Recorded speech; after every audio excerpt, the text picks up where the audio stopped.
یه مجدد نکته تکراری نمیگم. بریم سراغ خود شرکت کننده. بچه‌ها این خیلی فرق میکنه با اون ریسک پذیری آماتوری و ریسک بریواردی که همه آدما وقتی وارد بازار میشن دوستش دارن. حتما آدمایی که ریسک پذیرن اوورتریت میکنن یا خارج از سیستم میزنن، در صورتی که اینطوری نیست. پرانتز یه چیزی بگم بچه‌ها، انقدر کوکائین به حسی که ما در این کار داریم نزدیک و شبیه بیشترین مصرف کوکائین دنیا در وال استریت آمریکاست.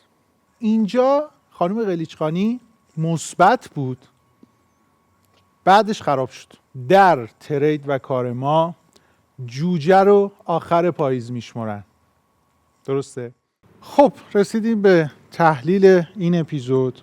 من نکات تکراری نمیگم، تیتروار ذکر میکنم، توضیحاتی که در تحلیل قسمت‌های قبلی دادم بوده دیگه مجدد نمیگم الکی. در مورد نمودار پرینت شده خانم قلیچخانی و آقای هاشمی بحث نگرانی استرس باز توش دیده میشد که در تحلیل قسمت قبل گفتم. آقای تاجیک بحث نگرانی خارج از چهارچوب بود که اون رو هم مجدد در اپیزود قبلیش گفتم و آقای شیخیان نقطه شروعش درست نبود که این رو هم مجددا در تحلیل قسمت‌های قبلی عرض کردم. دیگه مجدد نکته تکراری نمیگم. بریم سراغ خود شرکت کننده. یه سری نکته در روند مسابقه بود. آقای شیخیان به نظرم در این قسمت اگه قسمت اول بود میشد خانم قلیچخانی، چون اصلا قصد نداشت واقعا چیز دیگه ای بگیره خارج از سیستمش. یعنی من فکر می‌کنم اگه چیزی هم بهش نمیداد هیچی هم نمیگرفت. حالا کار به این که این خوبه یا بده و مسابقه قشنگ میشه نمیشه ندارم، اینجا داریم فنی نگاه میکنیم. یه نکته اول بگم، جنس ریسک پذیری که آقای شیخیان داره یا شکرالله حسینی در اپیزود اول داشت و میل این افراد به ریسک بریوارد بیشتر، بچه‌ها این خیلی فرق میکنه با اون ریسک پذیری آماتوری و ریسک بریواردی که همه آدما وقتی وارد بازار میشن دوستش دارن. این از حرفه‌ای بودن میاد، نه از اون ریسک پذیری آماتوری اولیه. این خودش خیلی فرق داره. یکی از دلایلی که من اینا رو توضیح میدم به خاطر اینکه همینها سوء تفاهم نشه. درسته؟ اون اثر دانین کروگری که اول افرادش میان خیلی ریسک پذیرن، اعتماد به نفس دارن، بعد به مرور کم میشه. این فرق داره. اینا دیگه از اون مرحله گذشتن و حالا این شکلی ان. اینو چرا گفتم؟ آقای شیخیان این که نمیخواست چیزی بگیره از ریسک گریزیش نبود، از ریسک پذیریش بود. اصلا جالبه بدونید آدم‌های ریسک گریز بیشتر اوورتریت میکنن، یعنی آدمایی که میترسن، چون ترس از جا موندن دارن. ترس اینو دارن که نکنه سود نکنن، اگه قراره بعداً ضرر کنن از الان جبرانش کنن پیش. خود این ریسک گریزیه هست که اینها رو اتفاقاً ترغیب میکنه به اوورتریت، به معامله خارج از چارچوب. این نکته جالبیه ها. شاید افراد در وهله اول فکر بکنن که حتما آدمایی که ریسک پذیرن اوورتریت میکنن یا خارج از سیستم میزنن، در صورتی که اینطوری نیست. چون افراد ریسک گریز هست که از ترس خودشون دارن این کارو میکنن. یعنی عملاً کاری نکردن ریسک پذیری میخواد، نه کاری کردن. یه جورایی انگار اون آدمایی که ریسک گریزن دست و پا میزنن از ترس. دقیقاً مثل کسی که تو آب میپره، چون شنا بلد نیست دست و پا میزنه، هیچ کاری نکنم رو آب میمونه، دست و پا میزنه. یه نکته دیگه در مورد آقای شیخیان که به نظرم مهمه، وقتی که حالا اگه ببینید دوباره اون قسمتو، وقتی سود کرده بود و تموم شده بود انگار یه ذره پرحرف شد.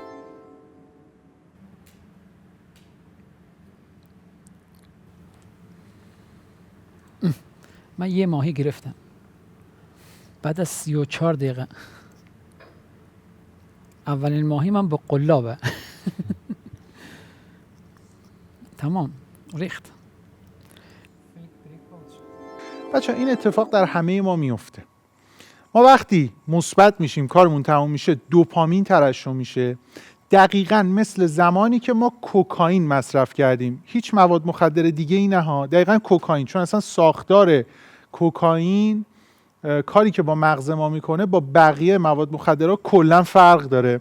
یه فایل صوتی دارم در کانال تلگرام که آیا ما در بازار کوکائین مصرف میکنیم. ببینید این واکنشی که ایشون داشت واکنش طبیعی بود، ربطی به ایشون نداره، همه ما همینیم. به این بهونه خواستم اینو بگم که دقیقاً اینجاست که من باید مواظب خودم باشم. دقیقاً اینجاست من باید مواظب خودم باشم که از روی این دوپامینی که ترشح شده کار اشتباهی نکنم. اینجاست که جرأت مغز من زیاد میشه، دقیقاً مثل آدمی که کوکائین کشیده اعتماد به نفسش زیاد میشه.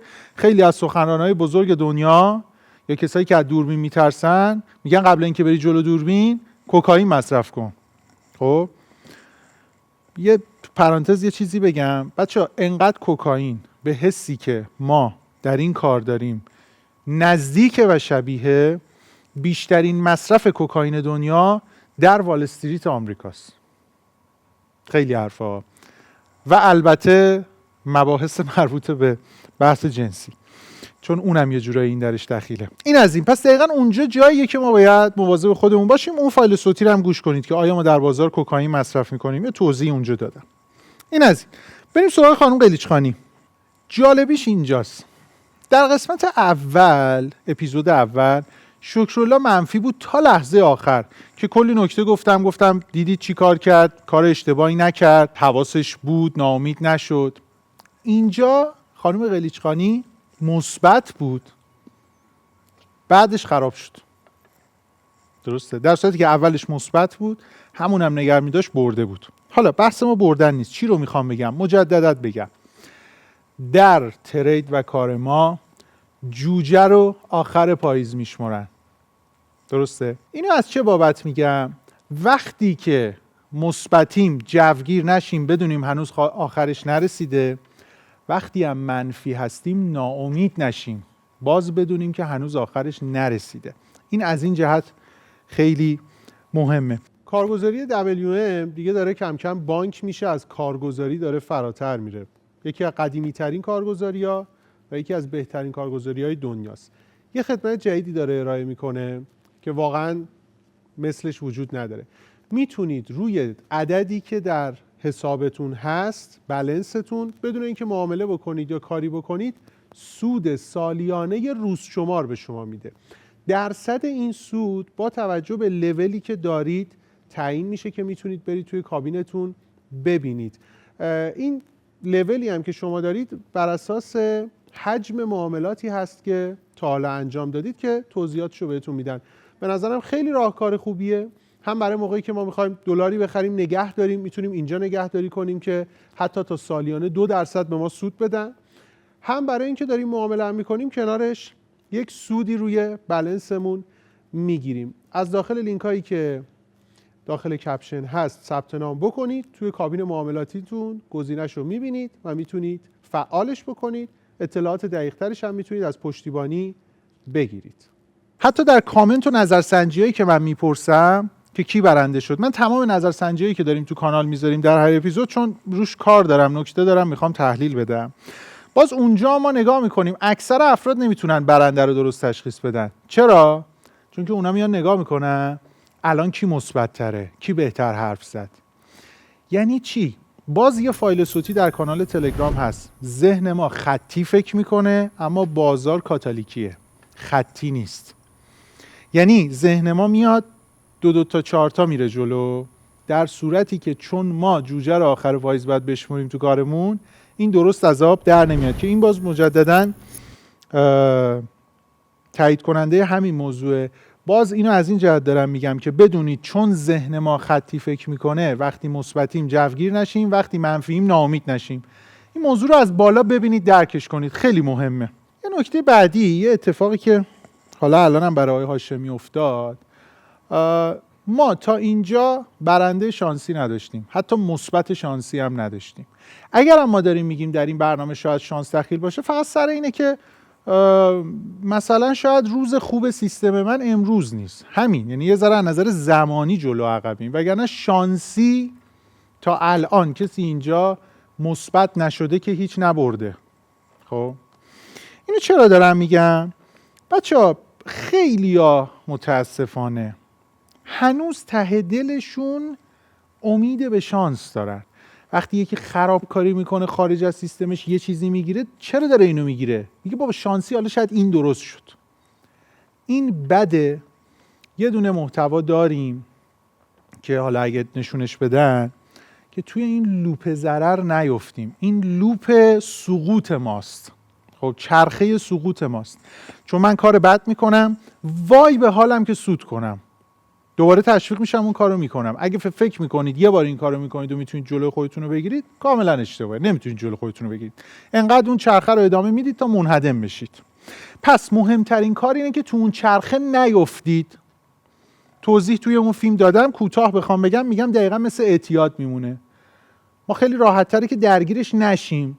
خیلی ها حتی یک بار هم نمیخوان چیزی مصرف بکنن که اعتیاد آوره، چون میگن شاید معتاد. درسته؟ سعی کنید تو این لوپ نیفتید، ببینید و درک کنید و این رو با دل و جون بپذیرید که شانسی اتفاقی نمیفته. ظاهرش شاید یه شکلیه که این کار شما فکر کنی شانسی میتونی یه سودی بگیری، ولی اصلا اینجوری نیست. الان مصداقش این برنامه رو تا اینجا دیدید.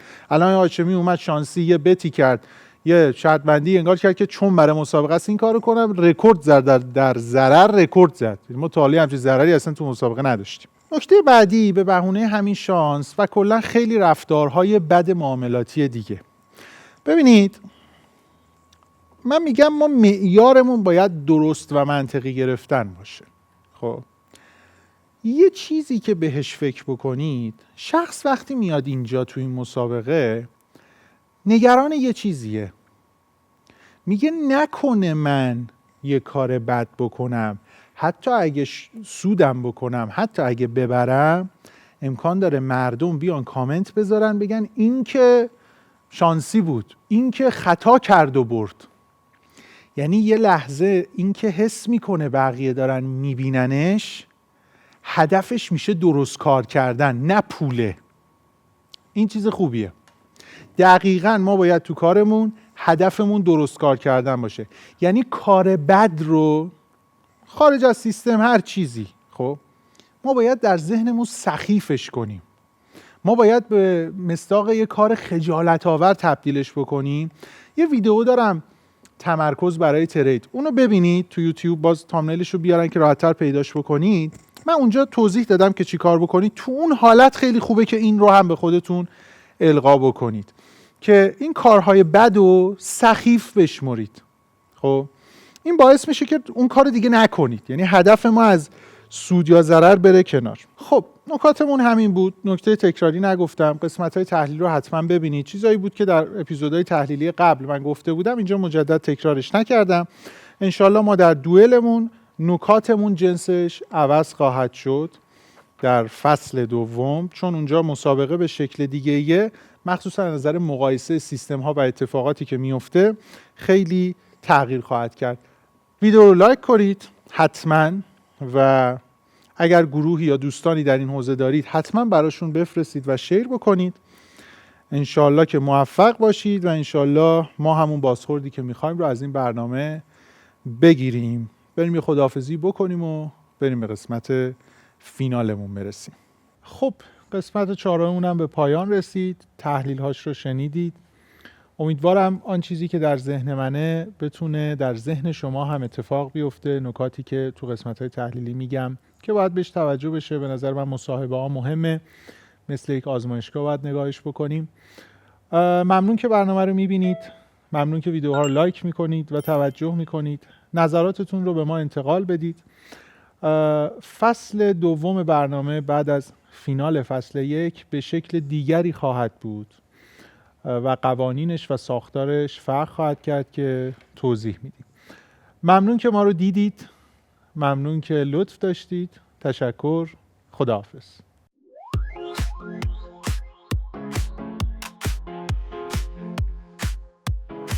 تو بازی ترید برنده میشیم، روی موجهای کریپتو میریم، با بیت کوین قهرمان میشیم، بازار سهام سود رو میگیریم، هر روز یه راهکار تازه داریم، با استراتژی و پیش میریم. فارکس هم مثل یه دنیاست، پولا تو جیبمون پر میشه. رقابت دنیای ترید سخته، اما ما میدونیم که چطور برندشیم. کریپتو کارنسی بیت کوین رو در دست، با قدرت تو این مسابقه